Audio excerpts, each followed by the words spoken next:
जय बाबा की। बाबा जी के सारे भक्त जनों को प्रणाम। आज आप सब सुनेंगे बृहस्पतिवार की व्रत कथा। आप सब मेरे साथ बराबर ही इस कथा को सुनते रहें। और सबसे पहले मैं आपको बताना चाहता हूँ पूजन विधि। सबसे पहले तो आप बोलिए प्रेम से, बोलिए बृहस्पति भगवान की। चलिए विधि में चलते हैं। बृहस्पतिवार को जो स्त्री पुरुष व्रत करें उनको चाहिए कि वह दिन में एक ही समय भोजन करें, क्योंकि बृहस्पति भगवान का इस दिन पूजन होता है। भोजन पीले चने की दाल आदि करें, परंतु नमक नहीं खाएं और पीले वस्त्र पहनें। पीले ही फलों का प्रयोग कर पीले चंदन से पूजन करें। पूजन के बाद प्रेम पूर्वक गुरु महाराज की कथा सुननी चाहिए। इस व्रत को करने से मन की इच्छाएं पूरी होती हैं और बृहस्पति महाराज प्रसन्न होते हैं तथा धन पुत्र विद्या तथा मनवांछित फलों की प्राप्ति होती है। परिवार को सुख शांति मिलती है। इसलिए यह व्रत सर्वश्रेष्ठ और अति फलदायक है।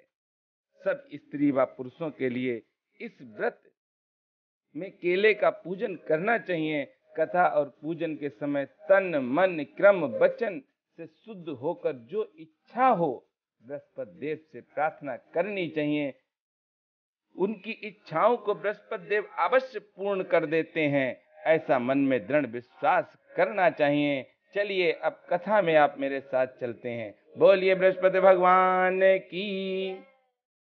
भारतवर्ष में एक राजा राज्य करता था। वह बड़ा प्रतापी और दानी था। वह नित्य गरीबों और ब्राह्मणों की सहायता करता था। यह बात उसकी रानी को अच्छी नहीं लगती थी। वह ना ही गरीबों को दान देती थी, ना ही भगवान का पूजन करती थी और राजा को भी दान देने से मना करती थी। एक दिन राजा शिकार खेलने वन को गए थे तो रानी महल में अकेली थी। उसी समय बृहस्पति देव साधु के भेष में राजा के महल में भिक्षा के लिए गए और भिक्षा मांगी। रानी ने भिक्षा देने से इनकार किया और कहा, हे साधु महाराज, मैं तो दान पुण्य से तंग आ गई हूँ। मेरा पति सारा धन लुटाता रहता है।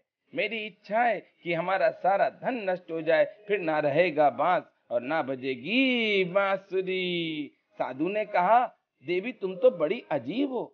धन संतान तो सभी चाहते हैं, पुत्र और लक्ष्मी तो पापी के घर भी होने चाहिए। यदि तुम्हारे पास अधिक धन है तो भूखों को भोजन दो, प्यासों के लिए प्याऊ बनवाओ, मुसाफिरों के लिए धर्मशालाएं खुलवाओ। जो निर्धन अपनी कुमारी कन्याओं का विवाह नहीं कर सकते हैं उनका विवाह करा दो। ऐसे और कई काम है जिनके करने से तुम्हारा यश लोक परलोक में फैलेगा। परंतु रानी पर उपदेश का कोई प्रभाव नहीं पड़ा। वह बोली, महाराज आप मुझे कुछ न समझाइए। मैं ऐसा धन नहीं चाहती हूँ जो हर जगह बांटती फिरूं। साधु ने उत्तर दिया, यदि तुम्हारी ऐसी इच्छा है तो तथास्तु।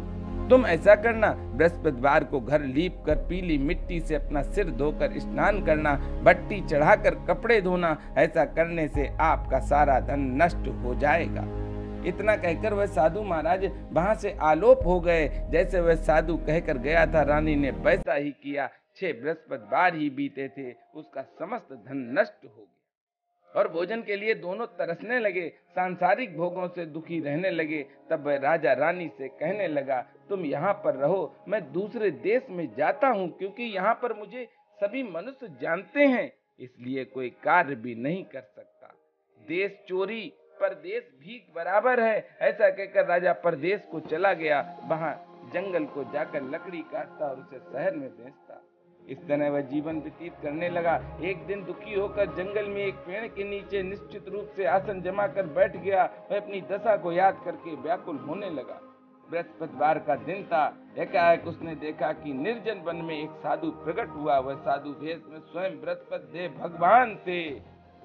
लकड़हारे के सामने आकर बोले, हे लकड़हारे, इस सुनसान जंगल में तू चिंता मग्न क्यों बैठा है? लकड़हारे ने दोनों हाथ जोड़कर प्रणाम किया और उत्तर दिया, महात्मा जी आप सब कुछ जानते हैं, मैं क्या कहूँ। यह कहकर वह रोने लगा और साधु को आत्मकथा सुनाई। महात्मा जी ने कहा, तुम्हारी स्त्री ने बृहस्पति के दिन वीर भगवान का निरादर किया है, जिसके कारण रुष्ट होकर तुम्हारी ये दशा कर दी गई। अब तुम चिंता को दूर करके मेरे कहने पर चलो तो तुम्हारे सब कष्ट दूर हो जाएंगे और भगवान पहले से भी अधिक संपत्ति देंगे। तुम बृहस्पति के दिन पाठ किया करो, 5 रुपए के चने मुनक्के मंगवा कर उसका प्रसाद बनाओ और शुद्ध जल के लोटे में शक्कर मिलाकर अमृत तैयार करो। कथा के पश्चात अपने सारे परिवार और सुनने वाले प्रेमियों में अमृत व प्रसाद बांटकर आप भी ग्रहण करो। ऐसा करने से भगवान तुम्हारी सब मनोकामनाएं पूरी करेंगे। साधु के ऐसे वचन सुनकर लकड़हारा बोला, हे प्रभु, मुझे लकड़ी बेचकर इतना पैसा नहीं मिलता जिससे भोजन करने के उपरांत कुछ बचा सकूं। मैंने रात्रि में अपनी स्त्री को व्याकुल देखा, मेरे पास कुछ भी नहीं है जिससे उसकी खबर मंगा सकूं। साधु ने कहा, हे लकड़हारे, तुम किसी बात की चिंता मत करो। बृहस्पति के दिन तुम रोजाना की तरह लकड़ियां लेकर शहर को जाओ। तुमको रोज से दुगना धन प्राप्त होगा जिससे तुम भली भांति भोजन कर लोगे तथा बृहस्पति देव की पूजा का सामान भी आ जाएगा। इतना कहकर साधु अंतर ध्यान हो गए। धीरे धीरे समय व्यतीत होने पर फिर वही बृहस्पतिवार का दिन आया। लकड़हारा जंगल में लकड़ी काट कर किसी शहर में बेचने गया। उसे उस दिन और दिन से अधिक पैसा मिला।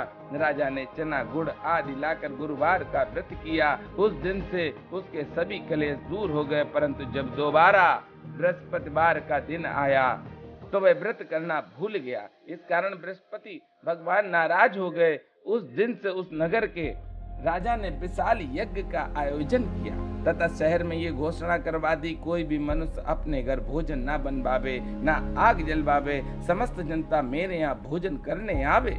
इस आज्ञा को जो ना मानेगा उसे फांसी की सजा दी जाएगी। इस तरह की घोषणा संपूर्ण नगर में करवा दी गई। राजा की आज्ञा के अनुसार शहर के सभी लोग भोजन करने गए, लेकिन लकड़हारा कुछ देर से पहुंचा, इसलिए राजा उसको अपने साथ घर ले गए और ले जाकर भोजन करा रहे थे तो रानी की दृष्टि उस खूंटी पर पड़ी जिस पर उसका हार लटका हुआ था। वह वहां न दिखाई दिया।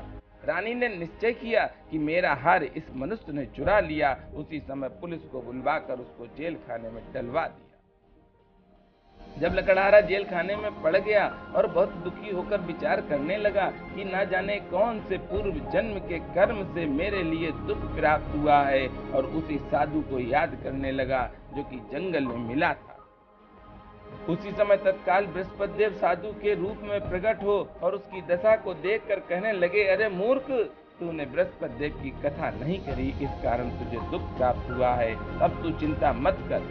बृहस्पति के दिन जेल खाने के दरवाजे पर 4 पैसे पड़े मिलेंगे, उससे तू बृहस्पति देव का पूजन करना, तेरे सभी कष्ट दूर हो जाए।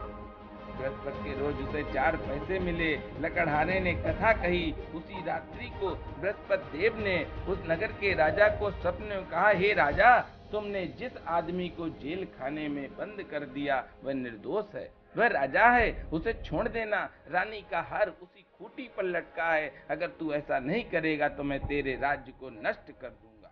इस तरह रात्रि के स्वप्न को देखकर राजा प्रातःकाल उठा और खूंटी पर हार देखकर लकड़हारे को बुलाकर क्षमा मांगी तथा लकड़हारे को योग्य सुंदर वस्त्र व आभूषण देकर विदा किया तथा बृहस्पति देव की आज्ञानुसार लकड़हारा अपने नगर को चल दिया। राजा जब अपने नगर के निकट पहुंचा तो उसे बड़ा आश्चर्य हुआ। नगर में पहले से अधिक बाग, तालाब, कुएं तथा बहुत सी धर्मशालाएं, मंदिर आदि बन गए हैं। राजा ने पूछा, ये किसका बाग और धर्मशाला? तब नगर के सब लोग कहने लगे, ये सब रानी और बादी के हैं। तो राजा को आश्चर्य हुआ और गुस्सा भी आया।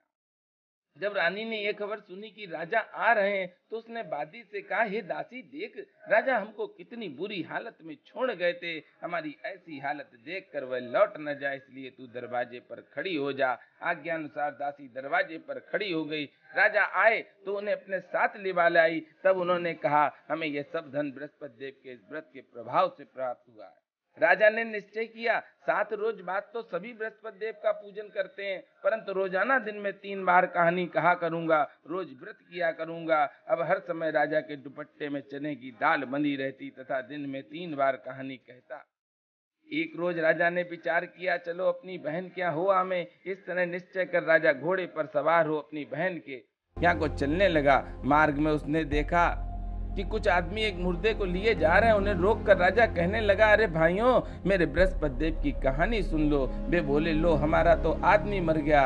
इसको अपनी कथा की पड़ी, परंतु कुछ आदमी बोले, अच्छा कहो, हम तुम्हारी कथा भी सुनेंगे। राजा ने दाल निकाली और जब कथा आदि हुई कि मुर्दा हिलने लगा और जब कथा समाप्त हुई तो राम राम करके मनुष्य उठकर खड़ा हो गया। आगे मार्ग में उसे एक किसान खेत में हल चलाता मिला। राजा ने उसे देखा और उससे बोला, अरे भैया, तुम मेरे बृहस्पति देव की कथा सुन लो। किसान बोला, जब तक मैं तेरी कथा सुनूंगा तब तक 4 हरिया और जोत लूंगा। जा अपनी कथा किसी और को सुनाना। इस तरह राजा आगे चलने लगा। राजा के हटते ही बैल पछाड़ खाकर गिर गए। किसान के पेट में बड़ी जोर का दर्द होने लगा। उस समय उसकी माँ रोटी लेकर आई। उसने सब ये हाल देखा तो अपने पुत्र से सब कुछ पूछा और बेटे ने सभी हाल कह दिया। तो बुढ़िया दौड़ी दौड़ी उस घुड़सवार के पास गई और उससे बोली, मैं तेरी कथा सुनूंगी, तू अपनी कथा मेरे खेत पर ही चलकर कहना। राजा ने बुढ़िया के खेत पर जाकर कथा कही, जिसके सुनते ही बैल उठकर खड़े हो गए। किसान के पेट का दर्द बंद हो गया। राजा अपनी बहन के घर पहुंचा। बहन ने भाई की खूब मेहमानी की। दूसरे रोज प्रातःकाल राजा जागा तो वह देखने लगा कि सब लोग भोजन कर रहे हैं। राजा ने अपनी बहन से कहा, ऐसा कोई मनुष्य जिसने भोजन नहीं किया हो, मेरे बृहस्पति देव की कथा सुन ले।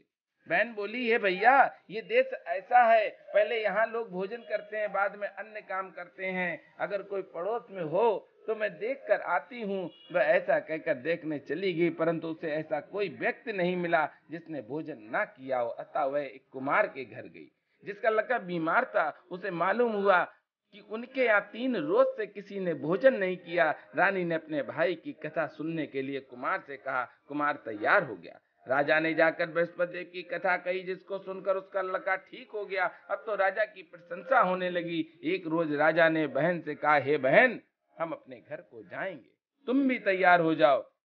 राजा की बहन ने अपनी सास से कहा। सास ने कहा, हाँ चली जा, परंतु अपने लड़कों को मत ले जाना, क्योंकि तेरे भाई की कोई औलाद नहीं है। बहन ने अपने भाई से कहा, हे भैया, मैं तो चलूंगी, परंतु कोई बालक नहीं जाएगा। राजा बोला, जब कोई बालक नहीं जाएगा तब तुम क्या करोगी। बड़े दुखी मन से राजा अपने नगर को लौट आया। राजा ने अपनी रानी से कहा कि हम निर्वंशी राजा हैं, हमारा मुंह देखने का धर्म नहीं है और कुछ भोजन आदि नहीं किया। रानी बोली, हे प्रभु, बृहस्पति देव ने हमें सब कुछ दिया है और हमें औलाद अवश्य देंगे। उसी रात को बृहस्पति देव ने राजा से स्वप्न में कहा, हे राजा, उठ, सभी सोच त्याग दे, तेरी रानी गर्भ से है।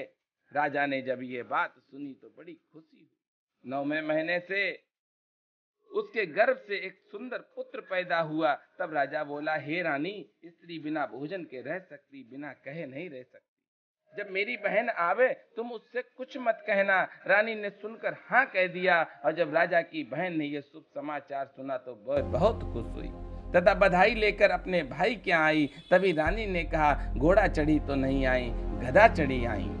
राजा की बहन बोली, भाभी, मैं इस प्रकार ना कहती तो तुम्हें औलाद कैसे मिलती। बृहस्पति देव ऐसे ही हैं, जैसे जिसके मन में कामनाएं हैं सभी को पूर्ण करते हैं। जो सद्भावना पूर्वक बृहस्पतिवार का व्रत करता है एवं कथा पढ़ता है अथवा कथा सुनता है, बृहस्पति देव उसकी सभी मनोकामना पूर्ण करते हैं। भगवान बृहस्पति देव उसकी सदैव रक्षा करते हैं। संसार में सद्भावना से भगवान जी का पूजन व्रत करके सच्चे हृदय से उनका मनन करते हुए जयकारा बोलना चाहिए। बोलिए बृहस्पति।